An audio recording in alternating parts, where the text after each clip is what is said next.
नमस्कार दोस्तों, मेरा नाम है विमल सिंह बालाजी श्री अड्डा में आपका स्वागत है। आज तारीख है आपकी 23 दिसंबर 2021 की। शिक्षा संबंधित क्या सभी अपडेट हैं, एक-एक करके सभी की जो है वो बात करते हैं। सबसे पहली अपडेट, आश्वासन की अवधि खत्म, पीएनपी पर फिर डटे शिक्षक भर्ती के अभ्यर्थी। चयन में 1 अंक से वंचित अभ्यर्थी, संशोधित परिणाम जारी करने को लेकर लगातार मांग हो रही है। 69,000 शिक्षक भर्ती जो परीक्षा है उसकी उत्तर कुंजी में एक प्रश्न के गलत उत्तर ने सैकड़ों अभ्यर्थियों की नौकरी के सपने से दूर रखा है। उसी के बारे में यहाँ पर जो है वो बताया है। साथ ही साथ नई शिक्षक भर्ती को लेकर आज 23 तारीख को विशाल महाधरना का आयोजन जो है वो किया जा रहा है, जो कि मैंने आपको इससे पहले के अपडेट में बताया भी था। तो इसके संदर्भ में जो कुछ भी अपडेट आएगी हम आपको सूचित अवश्य करेंगे।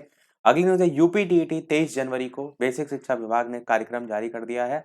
कल पूरा नोटिफिकेशन मैंने आपको दिखाया था। 25 फरवरी को परिणाम आएगा, 2 पाली में परीक्षा होगी। प्रश्न पत्र लीक के कारण दोबारा परीक्षा जो है वो हो रही है और साथ ही साथ 22 लोगों की गिरफ्तारी हो चुकी है। ये सारी चीजें लिखी हैं। बाकी यहाँ पर जो सारी चीजें बताई गई हैं ये हमने डिटेल्ड नोटिफिकेशन जो देखा था उसमें बताया था। बाकी इसमें परीक्षा की तिथि और रिजल्ट जो है उसी की तिथि, 2 चीजें इंपॉर्टेंट है। अगली न्यूज भी देखिए, टीईटी निरस्त हुई परीक्षा अब 23 जनवरी को होगी। 25 फरवरी को जो है वो रिजल्ट जारी किया जाएगा। वही सारी चीजें लिखी हैं। अगली न्यूज़ है, टीईटी पेपर लीक में फरार राहुल की तलाश। प्रयागराज से न्यूज़ है, वांछित राहुल मिश्रा की तलाश में लखनऊ एसटीएफ ने मेजा में छापेमारी की है। आरोपी राहुल का सुराग नहीं मिला है। इसकी गिरफ्तारी के कई अन्य राज खुलेंगे। राहुल पर 40 लाख रुपए में पेपर बेचने का आरोप जो है वो लगा। अब डीएलएड से संबंधित सारी न्यूज़ देखते हैं सीरियल से कि डीएलएड 2019 बैच के चतुर्थ सेमेस्टर में 84% प्रशिक्षु पास हैं। आप लोगों ने अब तक अपना रिजल्ट अवश्य देख लिया होगा, तो कमेंट सेक्शन में अपना रिजल्ट जो ऐसा भी रहा अवश्य बताइएगा।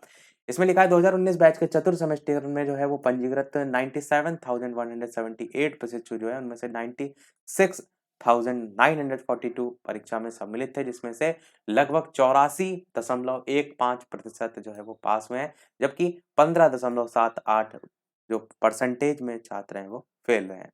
बाकी 44 अभ्यर्थियों का परिणाम अपूर्ण है। 20 अनुचित साधन के प्रयोग में पकड़े गए थे और बाकी यहाँ पर भी अन्य आंकड़े जो है वो दे रखे हैं, जो कि अन्य अवशेष बैच थे, जैसे डीएलएड 2017 बैच, 2014 बैच, 2013 बैच, वो सारी चीजें। अगली न्यूज़ है, बीटीसी डीएलएड चतुर्थ सेमेस्टर का परिणाम घोषित। यहाँ पर भी वही सारी चीजें बताई गई जो हमने ऊपर देखी।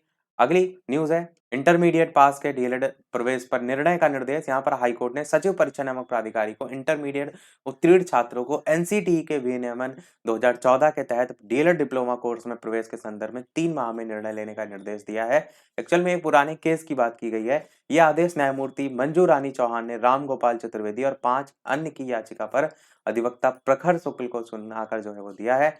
याचिका में जो है वो कहा गया था कि याचियों ने इंटरमीडिएट परीक्षा उत्तीर्ण की है, इसलिए वे राष्ट्रीय शिक्षक शिक्षा परिषद के नियमों के अनुसार डीएलएड कोर्स के लिए पात्र हैं। हालांकि विज्ञापन में जो पात्रता मानदंड है वो 50% अंक के साथ स्नातक है। याचिका का कहना है, कि 2014 के एनसीटीई विनियमन के अनुसार डीएलएड में प्रवेश के लिए उम्मीदवारों के पास उच्च प्राथमिक जो परीक्षा है या इसके समकक्ष परीक्षा जो है उसमें कम से कम 50 अंक प्रतिशत होना चाहिए। अधिवक्ता शुल्क ने यह भी कहा कि निदेशक राज्य शैक्षिक अनुसंधान और प्रशिक्षण परिषद की 9 अगस्त के पत्र में सचिव शिक्षा नियामक प्राधिकारी को डीएलएड में प्रवेश के लिए न्यूनतम योग्यता को इंटरमीडिएट के रूप में तय करने की सिफारिश भी की गई है। अगली आपकी जो न्यूज़ है वो है, पॉलिटेक्निक से रिलेटेड की 48% अभ्यर्थियों ने छोड़ दी प्रवक्ता पॉलिटेक्निक जो है उसकी परीक्षा। उसी के बारे में यहाँ पर लिखा है। अगली न्यूज़ है, फर्जी डिग्री से नौकरी पाने वालों को जमानत नहीं। प्रयागराज से न्यूज़ है। अगली न्यूज़ है आपका, राष्ट्रीय शिक्षा नीति 2020 के तहत किया गया था बदलाव। स्कूलों ने ओएमआर पर नहीं कराई परीक्षा। यूपी बोर्ड की यहाँ पर बात की गई है। 2022 की बोर्ड परीक्षा से 163 स्कूल जो है वो डिबार। अगली न्यूज़ है आपके, आधे अभ्यर्थियों ने छोड़ दी प्रवक्ता पॉलिटेक्निक की परीक्षा, जो कि हमने ऊपर आपकी देखी भी। अगली न्यूज़ है आपकी, शिक्षक भर्ती के लिए साक्षात्कार शुरू।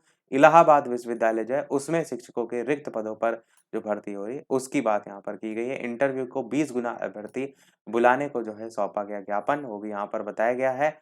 इलाहाबाद विश्वविद्यालय में शिक्षक भर्ती की ही बात यहाँ पर की गई है। अगली न्यूज़ है, पॉलिटेक्निक और आईटीआई में नए कोर्सेज के लिए टास्क फोर्स जो है वो गठित की गई है। अगले दिन से भर्ती निकलते ही शुरू होती थी वसूली। जो वर्तमान में मुख्यमंत्री योगी आदित्यनाथ हैं, उन्होंने जो है ये कहा है। सोनभद्र में जो बुधवार को समर्थक थे उनका अभिवादन स्वीकार करते सीएम योगी आदित्यनाथ। अगली न्यूज़ है, स्नातक विषम सेमेस्टर की परीक्षाएं 6 जनवरी से 10 फरवरी तक जो है वो चलेंगी। अगली न्यूज़ है कि शिक्षकों को स्थायी करने पर शासन ने निदेशालय से फिर जो है वो रिपोर्ट मांगी है। प्रदेश के 303 सहायता प्राप्त महाविद्यालय की स्व-वित्त पोषित जो योजना है उसमें 3020 जो है वो शिक्षक हैं। लास्ट की जो जितनी भी अब न्यूज़ है वो सब करंट अफेयर से रिलेटेड है। तो सबसे पहली करंट अफेयर है कि मेरठ एक्सप्रेस वे जो है उसका उद्घाटन आज केंद्रीय परिवहन मंत्री नितिन गडकरी और राज्य मंत्री जनरल वीके सिंह गुरुवार को जो है दिल्ली मेरठ एक्सप्रेस वे राष्ट्र को समर्पित जो है वो करेंगे। इससे पहले केंद्रीय मंत्री गाजियाबाद के डासना में integrated command control room room जो है उसका उद्घाटन भी जो है वो करेंगे। अगली न्यूज़ है पाक को हराकर भारत ने कांस्य जीता। एशियाई चैंपियंस ट्रॉफी के रोमांचक जो प्ले-ऑफ मुकाबले है उसमें भारत ने पाकिस्तान को 4-3 से जो है वो शिकस्त दी है। तो ये ढाका में जो है आपका आयोजित हुआ होगा, तभी लिखा है यहाँ पर ढाका में बुधवार को एशियाई चैंपियंस ट्रॉफी हॉकी टूर्नामेंट था। इसमें पाकिस्तान को हराने के बाद कांस्य पदक के साथ भारतीय खिलाड़ी। सेकंड लास्ट न्यूज़ है, दुश्मन के इरादों को पस्त कर देगी प्रलय, सफल परीक्षण हुआ है। बालासोर उड़ीसा में रक्षा अनुसंधान और विकास संगठन डीआरडीओ ने बुधवार को उड़ीसा तट के पास सतह पर मार करने में सक्षम जो कम दूरी की बैलिस्टिक मिसाइल है जिसका नाम है प्रलय, उसका सफल परीक्षण किया है। पूछा यह जाता है कि कितने किलोमीटर दूर तक सतह से सतह मार कर सकती है, तो 500 किलोमीटर तक, और कितना किलोग्राम वजन ले जाने में सक्षम है, तो 1000 किलोग्राम तक का विस्फोटक ले जाने में जो है ये सक्षम है। बाकी यहाँ पर अन्य लोगों के कथन दिए गए हैं। अगली और इस वीडियो की लास्ट करंट अफेयर देखते हैं। इसके अलावा वीडियो पसंद आए तो लाइक भी अवश्य करते रहिएगा। कि भारत के टॉप 10 सर्च यहाँ पर बताए गए हैं। गूगल सर्च में भारत की बात करें तो यहाँ पर सबसे नंबर 1 पे जो है आईपीएल रहा है, दूसरे पे कोविन, इसी प्रकार आईसीसी टी20 World Cup, Euro Cup, Tokyo Olympic, COVID vaccine, Free Fire, redeem code, Copa America, Neeraj Chopra, Aryan Khan, इस टाइप से दे रखे हैं। तो आप यहाँ स्टार्टिंग के जो ये नाम है ये जरूर याद रखिएगा, हो सकता है आपसे पूछ लिया जाए। तो यही था हमारे आज के इस ओवरऑल अपडेट में। इसी प्रकार डेली अपडेट पाते रहने के लिए चैनल सब्सक्राइब करके नोटिफिकेशन बेल अवश्य ऑन कर लीजिएगा। वीडियो पसंद आया लाइक कीजिएगा और लोगों के साथ शेयर कीजिएगा। मिलते हैं अगले अपडेट में, तब तक के लिए नमस्कार, जय हिंद।